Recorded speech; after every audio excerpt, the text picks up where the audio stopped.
Well, good morning. We're joined today by the FEMA Administrator, Deanne Criswell, of course, also by Kevin Guthrie, our Division of Emergency Management Director, as well as Major General Haas from the Florida National Guard.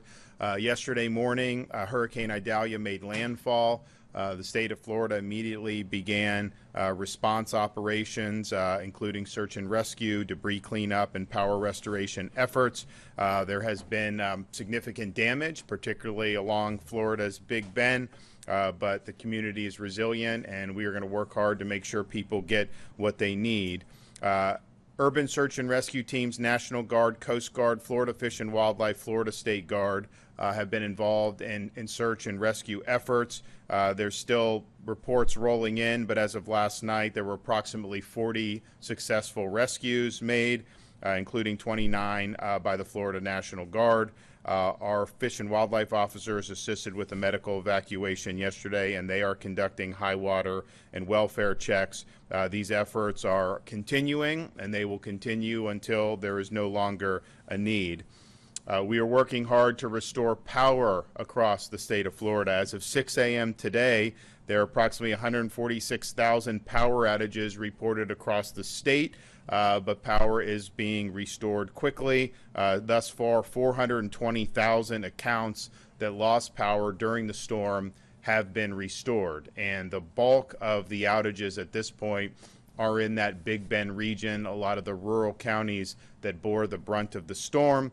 And those are counties that will have co-ops, and they are working to accept the mutual aid from the linemen that we have. All the linemen that were here, the tens of thousands, they are here still. They have not been released, and they're going to be working on particularly that area to get people back. There's parts of it that are 100% out, like in Taylor County, and so that is priority number one, to start getting those reconnected. Now, some of that stuff may require more than just connecting the power lines. If you have real significant structural damage, if there's damage to a substation, that requires a little bit more. But Kevin will probably provide a little bit of an update on that.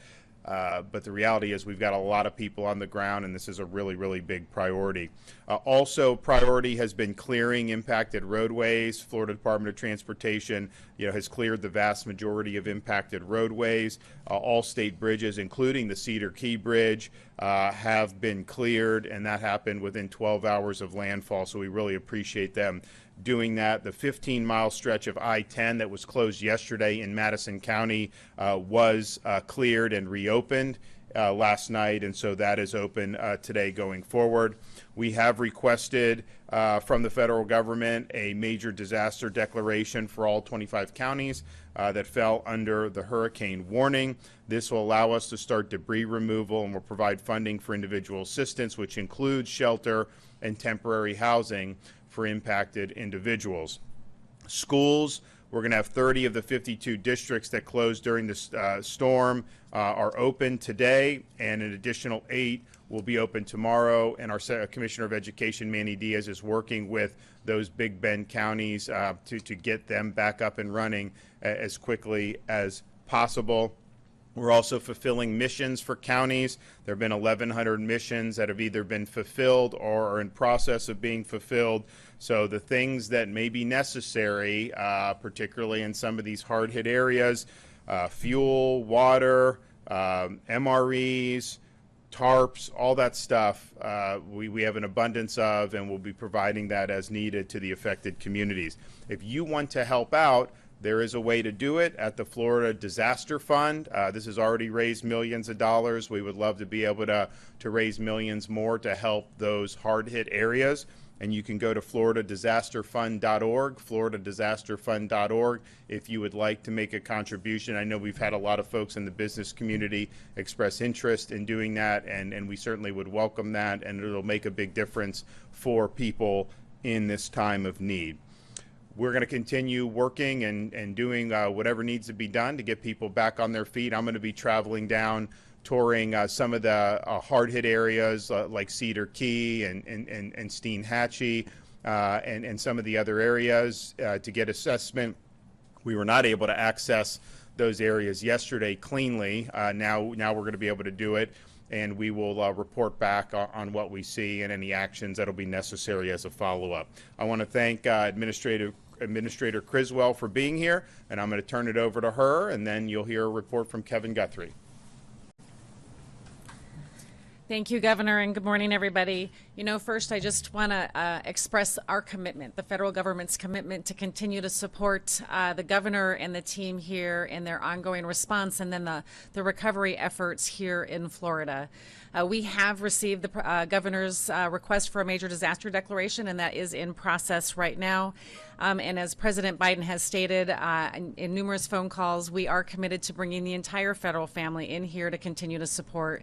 We do have our urban search and rescue teams and our great partners at the Coast Guard that have been assisting with some of the initial search and rescue efforts around the way. Why I'm here today is to join the governor and see firsthand the impacts that the communities have had, so we can determine what level of assistance and what other programs we'll need to bring in to help support those people that were in the storm's path, help them on their road to recovery. And so what's next is we are going to see what this damage is. We are going to process the governor's request for a major disaster declaration as quickly as possible, and we are going to make sure that we always have the resources here from the federal family to support the current efforts, but also the ongoing recovery efforts that may be needed in these communities that were impacted by Hurricane Idalia. Thank you. Evan.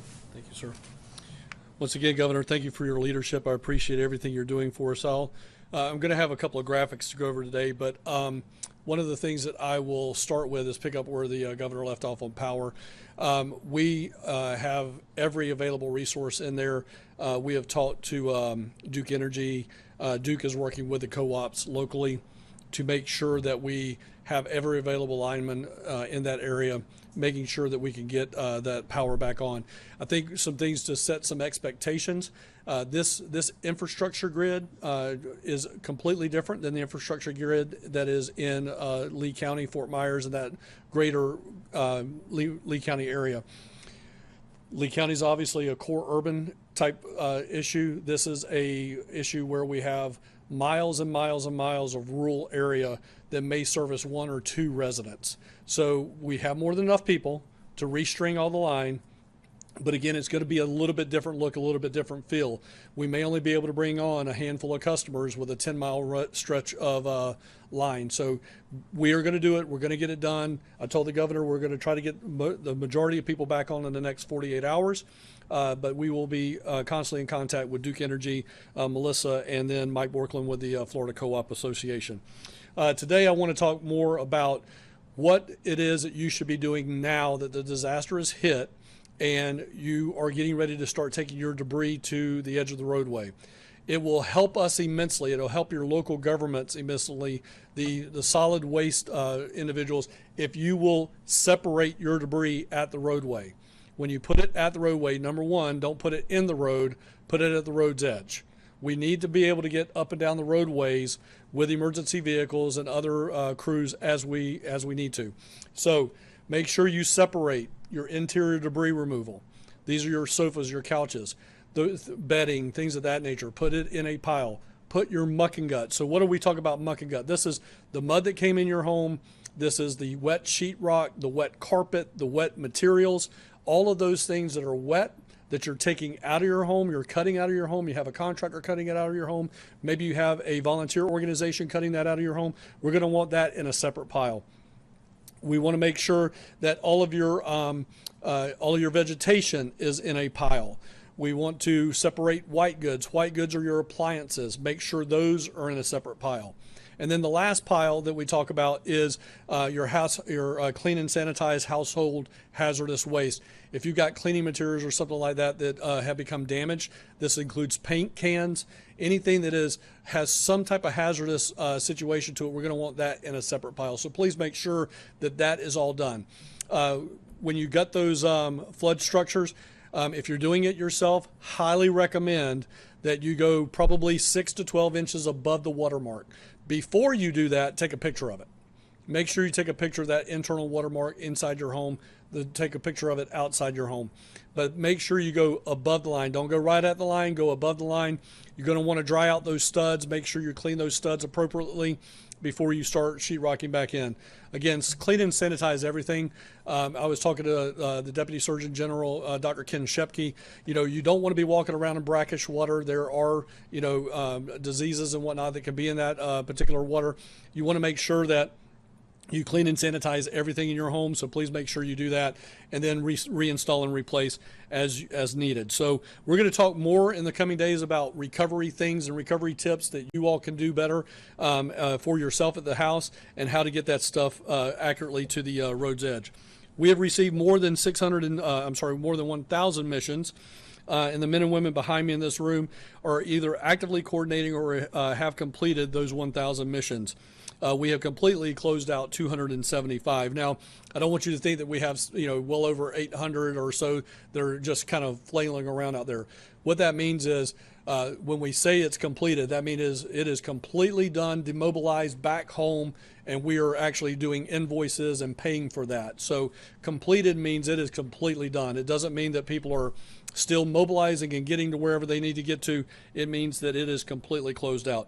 Search and rescue operations remain ongoing with the support from the Florida National Guard and law enforcement partners. I want to thank the general staff, also Executive Director Roger Young's staff at FWC. Those guys have been doing some really, really great work over the last 48 hours. So thank you again, General.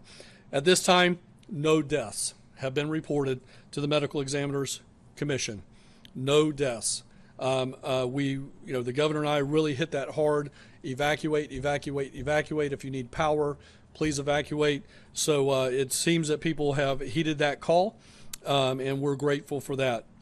The state emergency response team is continuing to working to meet the needs of survivors, supporting our responders, and continuing recovery efforts in these communities. We have a recovery team embedded in the EOC behind me, working with our FEMA counterparts to expedite recovery processes and ensure we can assist the Big Bend with needed recovery efforts. We are working very closely with FEMA to establish recovery resources, including disaster recovery centers, mobile registration intake centers, and even disaster support assistance teams disaster survivor assistance teams in these locations. After disaster, scammers often attempt to take advantage of survivors. I encourage everyone impacted by Idalia to be vigilant and report any suspicious activity or price gouging to the Attorney General's office. Please do that. That number is 1-866-966-7226. If your home has received significant flood damage, ensure that your electricity is off and that you are wearing the appropriate safety gear before you enter that home. More information on mucking and gutting, as we've talked about today, is available on floridadisaster.org/guide. Some safety tips that we want to ensure that you do. Please make sure that when you're operating a chainsaw, you're doing it safely. Please make sure you're wearing goggles. Make sure that you're covering your head, protecting your head. If you do not know how to operate a chainsaw, do not do it. Do not get on ladders. The governor and I have talked about this in the past. It's generator safety, it's chainsaw safety, it's ladder safety. Those are the three big things that end up causing people to have deaths in post-disaster impacts. And all of those are avoidable deaths. Do not get on a ladder at the top rung with a chainsaw in your hand, trying to hang on with the other one and cut off a limb. That is not the way to do this, folks. Please do it safely. Call in somebody to get that done. Don't fly drones where responders are at. That will inhibit air operations. It will inhibit other operations if we do not know what's going on with the drones. So please do not fly drones where responders are at. We've talked about generator safety, 20 feet away from all open windows and open doors. That includes your garage. Do not open your garage and run a generator in your garage. Get it away from your home. And volunteer organizations. Volunteer organizations are your best bet for getting assistance on chainsaw operation, debris removal on your private property. That can all be done through our website here, as well as Volunteer Florida. We have right behind me, right behind where we're standing, is a room full of volunteer disaster organizations that are ready to come and help you. So please make sure you reach out to us or to your local emergency management agency for a list of volunteers that are willing to come and help you at your home. Thank you, Governor. And I just want to reiterate something that Kevin said about the evacuations and listening really to the local officials. I think those officials in those really hard-hit counties, I think, did a good job. I think citizens responded very appropriately, and then to be here where you have a storm hitting close to 130 mile an hour, just under a Cat 4, and not as of now have any reported fatalities, it's probably something that most people would not have bet on, 4 or 5 days ago, knowing how strong the storm was going to get. So my hat's off to the people on the ground there who did a good job. And also, just it should be said that this was a pretty solid forecast. If you look, we were back here this weekend, and it was a Big Bend impact, and there was a little variation along the Big Bend, but the bottom line is these forecasts were pretty doggone accurate, particularly compared to what happened with Hurricane Ian, where we went in a matter of 48 hours to potentially having a Big Bend impact, and then all of a sudden migrating all the way down to Southwest Florida. This one was there, it was keyed in, and it was very, very accurate. So I appreciate that, and that was great. Okay, do we have any questions? I know damage assessments are ongoing, but is there any damage you're finding to state buildings, including prisons, in the past? I don't think so. Do we have any? Not reports yet. I mean, so, the storm just went through yesterday, so I think today will be an important day to be able to get around and look at everything and get a better assessment, but there's not been any specific report about any state buildings. Describe the damage that you saw yesterday and compare that to Hurricane Ian last year. Well, what I saw was just a lot. I mean, there's a massive amount of debris because you have a lot of trees in this part of the state. And there were trees knocked down. They would knock down power lines. There were branches and all kinds of stuff kind of everywhere. You did see structural damage to buildings. I saw roofs torn off of businesses. We saw other types of hurricane damage. There's no question. Ian was different because where that hit, I mean, you saw the boats. I mean, it would take boats and move the boats, hundreds of yards, even thousands of yards, and they'd just be in the middle of a field somewhere. And you're like, how does that happen? And so that was, I think, a level of power that it came in basically at a Category 5. And then it was in a much more populated area. So more opportunity, I think, to have destruction, whereas I think this one, there was definitely a lot of destruction, but it was so much debris and so much woods, and that's just going to require a lot to be able to clean all that up. It appears that most of the power outages are in about 6 to 8 counties, and the state believes that we can have power restoration within the next 48 hours throughout the region. So the outages are primarily the Taylor, the Madison, a little bit of Levy, Sewanee, Dixie, Wakulla, those types of counties, right, basically right in the path of the storm. And so what Kevin said yesterday is that there would be significant progress within 48 hours. I don't think that we'd be in a position to say that it could be fully restored just simply because if there's structural damage, you're going to have to rebuild some of that stuff. If it's reconnect, we've got the people there. That's going to be able to get done. If it's rebuild, there's just more that goes into that. But suffice it to say, for the number of customers that are out, to have 146,000 out and us to have tens of thousands of additional linemen, that's a pretty good ratio. So I think people could rest assured that there's a lot of resources being put on this mission to be able to get them up and running as quickly as possible. Just to be clear, did the state ask FEMA for the for 100% reimbursement on Cat A and Cat B, which is the debris removal and extra help and whatnot? What was our request for? Our request at this time was for an expedited major assistance declaration, and then we will write, once we get that, then we'll go back into writing letters about requesting additional assistance. Yes. All right, well, we're going to head down. The administrator is going to join us, and so we're going to hit a lot of the most significantly affected spots, and then we will be back in Tallahassee later today. But I just appreciate everybody who's working hard on this. There's still a lot of work to do, but there's been a lot of good stuff that's been done, so thank you.